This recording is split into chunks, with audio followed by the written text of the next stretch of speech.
Jeg kan se, at der bliver fyldt hus. Det vil sige, at vi er 350 mennesker herinde nu.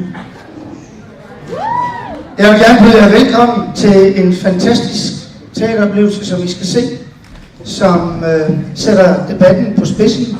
Og det håber jeg, at der så bliver rig lejlighed til at gå i dialog med skuespillerne om her bagefter. Jeg har lige en lille ting. Jeg ved, at I alle sammen er meget vigtige personer, derfor har I alle sammen sådan en personal lille ting. Jeg vil gerne bede jer om, ligesom, må jeg se, hvor flot den er? Prøv at tage den frem alle sammen, og så række den op. Alle jer, der har en, vil I godt skynd jer at tage den frem, lynhurtigt. Jeg vil se, I har en alle sammen. Ud af lommen med den alle sammen. Kom så, nu! Ud med den! Jeg skal ikke være med at samle den ind. Så gør I følgende ting, så slukker I den fuldstændig.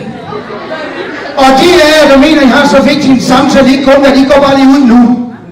Hvis I venter så vigtig en samtale, det er vigtigere end det her, så går I bare ud af døren nu. Eller også slukker I den. Det gælder også de voksne.